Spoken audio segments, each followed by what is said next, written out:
అందరికీ నమస్కారం. ఈరోజు కథ హిట్లర్ ఎపిసోడ్ 287 రాజేంద్ర ఇన్ హెల్. ఇక స్టోరీలోకి వెళ్తే ఏమీ ఎరగనట్లు నిలదీసిన కావ్యను విసిరికొట్టి నిజంగానే మీరు ఎలాంటి తప్పు చేయలేదా అని ఆమె జుట్టు పట్టుకొని మరీ అడిగాడు. అతని ప్రవర్తనకు ఆశ్చర్యపోయిన కావ్య ఇదేంటి ఇలా చేస్తున్నాడు, కొంపతీసి గతం గుర్తొచ్చిందా, లేదంటే నాతో ఇంత రూడ్గా బిహేవ్ చేయడు కదా అని ఆలోచనలో పడింది.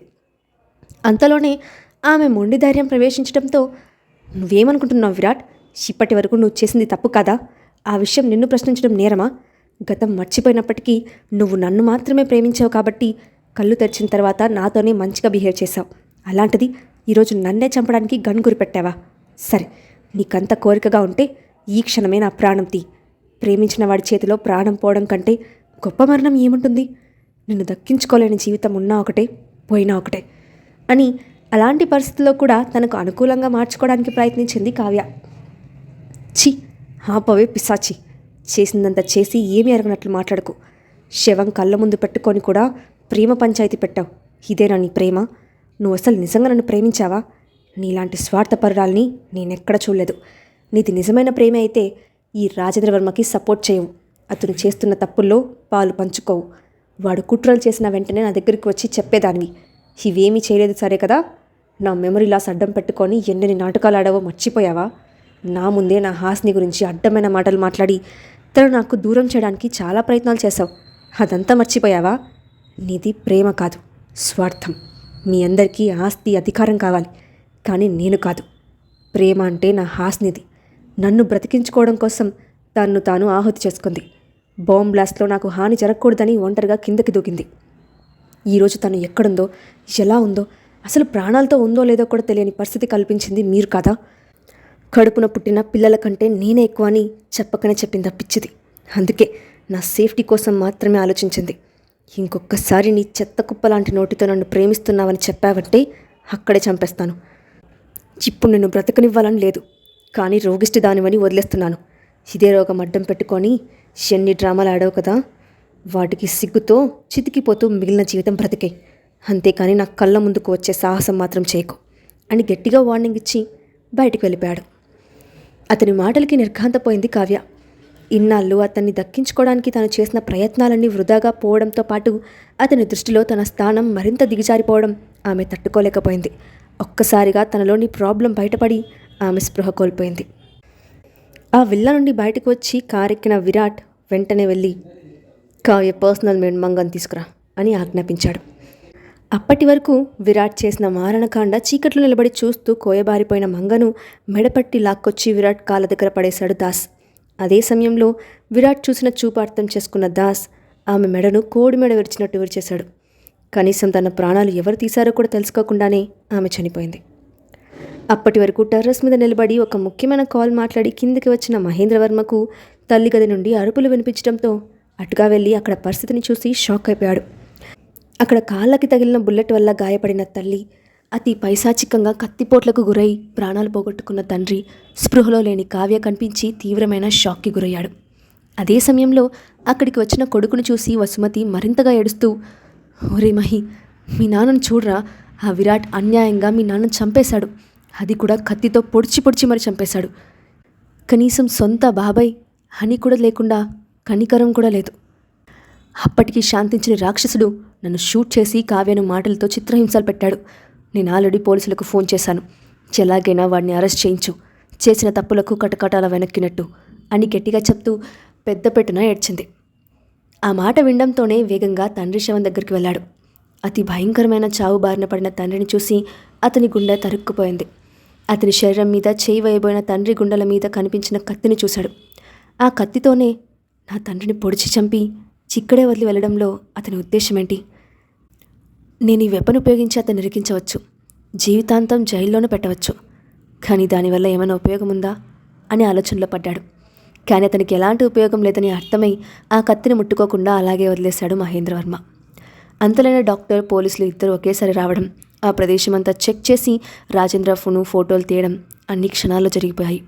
దాడిలో గాయపడిన వసుమతికి ట్రీట్మెంట్ చేసి కాలు కదలడానికి వీల్లేదని డాక్టర్ చెప్పడంతో మళ్ళీ విరాట్ మీద తిట్ల దండకం మొదలుపెట్టింది. హత్య గురించి పోలీసులు ఇంట్లో మిగిలిన వాళ్ళందరినీ ఇన్వెస్టిగేట్ చేయడానికి సిద్ధపడిన సమయంలోనే స్పృహలోకి వచ్చిన కావ్య సర్వెంట్ సహాయంతో నెమ్మదిగా అక్కడికి వెళ్ళింది. అప్పటికే తనను కాదని హాస్నిదే నిజమైన ప్రేమని పొగిడిన విరాట్ మాటలు ఆమెను మరింత రెచ్చగొట్టాయి. దాంతో విచక్షణ మర్చి ఆవేశంగా పోలీసుల వాళ్ళ దగ్గరికి వెళ్ళి, అసలు నిజమేంటో నేను చెప్తాను సార్ అని విరాట్ చేసిన పనంతా కళ్ళకు కట్టినట్లు వివరంగా చెప్పింది. వెంటనే ఆ రాక్షసుని అరెస్ట్ చేయండి సార్. చేసిన తప్పుకి దారుణమైన శిక్ష విధించండి. అతను బయట ప్రపంచంలో బ్రతకడానికి అర్హుడు కాదు అని పిచ్చి పట్టినట్టు మాట్లాడింది. వాట్?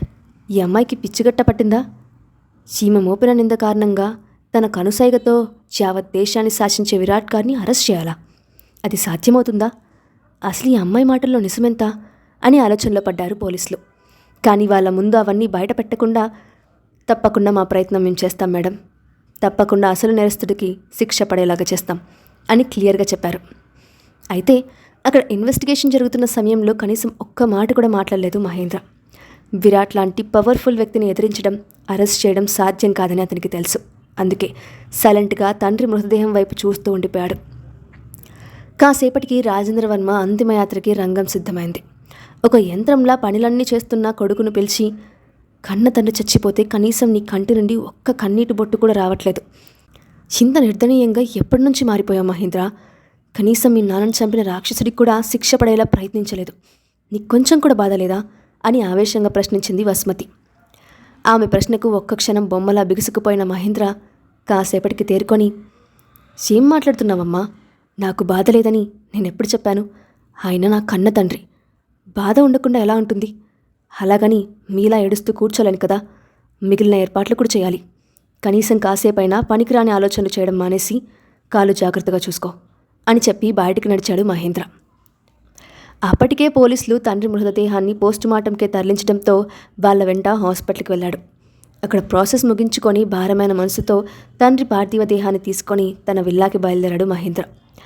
ఒక పక్క పని చేస్తూనే ఉన్నాడు, కానీ హాస్పిటల్లో పోస్టుమార్టం చేస్తున్న డాక్టర్ చెప్పిన మాటలు అతని మనసులో మెదులుతూనే ఉన్నాయి. 30 సార్లు కత్తిపోట్లు అతని గుండెను ముక్కలు ముక్కలు చేశాయి. ఆ మాట అతను తట్టుకోలేకపోయాడు. అతని గుండె ఆవేశంతో మండిపడింది. కానీ ఆ సమయంలో అతను నోరు తెరిస్తే పరిస్థితులు మరింత తీవ్ర రూపం దాలుస్తాయని మౌనం వహించాడు. అక్కడి నుండి ప్యాలెస్కి చేరుకున్న విరాట్ నేరుగా తన గదిలోకి వెళ్ళిపోయాడు. కనీసం బట్టలు మార్చుకోవాలన్న ఆలోచన కూడా లేకుండా సోఫాలో కూర్చొని ఎదురుగా గోడకు తగిలించుకున్న తమ ఫోటో వైపు చూస్తూ ఉండిపోయాడు. ఆ ఫోటోలో హాస్ని ముఖంలో కనిపిస్తున్న స్వచ్ఛమైన నవ్వు చూస్తూ, చంపేశాను బాబీ. నేను నాకు దూరం చేసిన వాడిని గుండెను ముక్కలు ముక్కలు చేసి చంపేశాను. గతంలోనే ఈ పని చేస్తుంటే నువ్వు నాకు దూరమయ్యే పరిస్థితి వచ్చేది కాదు. చాలా ఆలస్యం అయిపోయింది. ఇప్పటికైనా నన్ను క్షమించి తిరిగి వచ్చేరా, ప్లీజ్ రా అని ఆవేదనగా అనుకున్నాడు. అతన్ని భోజనానికి పిలవడానికి వచ్చిన సూరజ్ మరో లోకంలో ఉన్న అతన్ని కదిలించే సాహసం చేయలేక నిస్సాయంగా కిందకి వచ్చి బాధపడుతూ కూర్చున్నాడు. అతని ద్వారా విషయం తెలుసుకున్న సరిత కూడా హాస్ని గురించి కన్నీళ్లు కారుస్తూ మౌనంగా ఉండిపోయింది. కొద్దిసేపటి తర్వాత అక్కడికి వచ్చిన అనసూయ దిగులుగా కూర్చున్న ఇద్దరిని చూసి, మళ్ళీ ఏం జరిగింది? ఇద్దరు అలా ఎందుకున్నారు? అసలు విరాట్ భోజనమైనా చేశాడా అని ఆరా తీసింది. ఆమె అంత రాత్రిపూట రావడమే ఆశ్చర్యం అనుకుంటే, ఎప్పుడూ లేనిది కొడుకు గురించి అడగటం వాళ్ళను మరింత ఆశ్చర్యంలో ముంచెత్తింది. ఇంకా లేదు మేడం, సార్ గదిలో ఉన్నారు అని చెప్పాడు సూరజ్. సరే, ప్రాపర్ రెస్ట్ తీసుకోమని చెప్పు, నేను మళ్ళీ వస్తాను అని ఎంత వేగంగా వచ్చిందో అంత వేగంగా వెళ్ళిపోయింది. ఆమెకు కాసేపటి క్రితం కొడుకు చేసిన విధ్వంసం కాండ గురించి తెలియదు. కేవలం అతడు వచ్చాడని తెలిసి బెంగతో అతన్ని చూడటానికి ఆ సమయంలో ప్యాలెస్కి వచ్చింది. మరుసటి రోజు ఉదయం వసుమతి కాల్ చేసి ఆ విషయం చెప్పే వరకు ఆమె కొడుకు చేసిన పని తెలియదు. కాల్లో వినిపిస్తున్న ఆమె ఏడుపుకి ఆమె గుండె ఆగినంత పనైంది.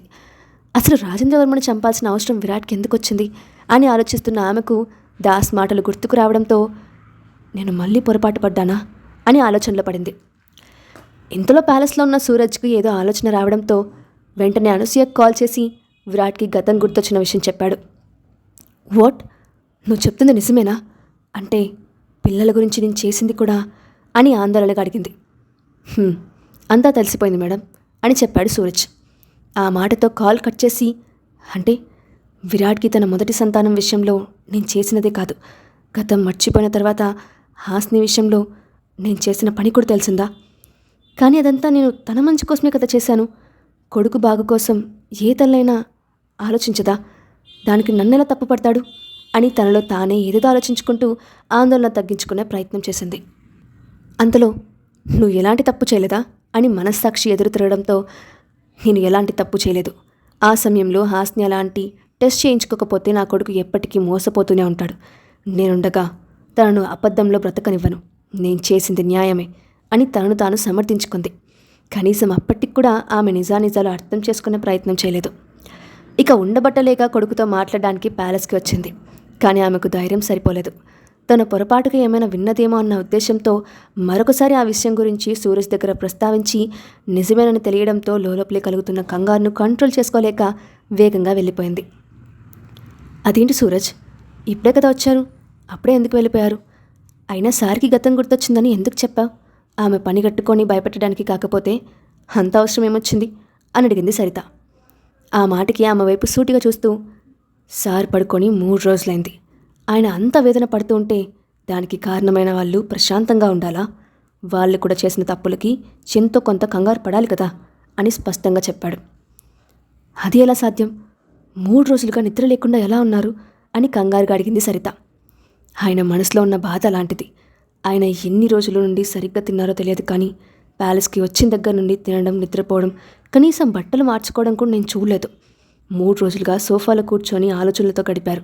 మధ్యలో రాజేంద్రవర్మ ఇంటికి వెళ్లారు. అంతే, నాకు సార్ పరిస్థితికి కంగారు కలిగింది. ఒకసారి దాస్తో మాట్లాడాలి అని బయటికి వెళ్ళాడు. ఇన్ని రోజులుగా హాస్ని మేడం చేసిన దానికి గిల్టీ ఫీల్ అవుతున్నట్టున్నారు. అందుకే తనను తాను శిక్షించుకున్నారు. ఈ పరిస్థితి ఎప్పటికి మారుతుందో ఏంటో అని భారంగా నిట్టూర్చింది సరిత. ఇంతలో కిందకి వచ్చిన విరాట్ని చూసి, ఎప్పుడూ సింహంలా ఉండే సార్ ఇలా అయిపోతూ ఉంటే చూడలేకపోతున్నాను. బహుశా నిద్రలేక ఆయన కళ్ళు చాలా ఎర్రగా ఉన్నాయి. సరైన నిద్రలేక కళ్ళ కింద నల్లటి వలయాలు కూడా వచ్చేశాయి. మేడం వస్తే తప్ప సార్ పరిస్థితిలో ఎలాంటి మార్పు రాదు. అయినా రావడానికి ఆమె బ్రతికున్నారో లేదో, ఒకవేళ బ్రతికే ఉంటే ఎలాంటి పరిస్థితుల్లో ఉన్నారో కూడా తెలియదు. ప్యాలెస్ ఒకప్పటిలా ఎప్పటికీ మారుతుందో ఏంటో అని అనుకుంటూ బయటకు వెళ్తున్న అతన్ని చూసి ఉండిపోయింది సరిత.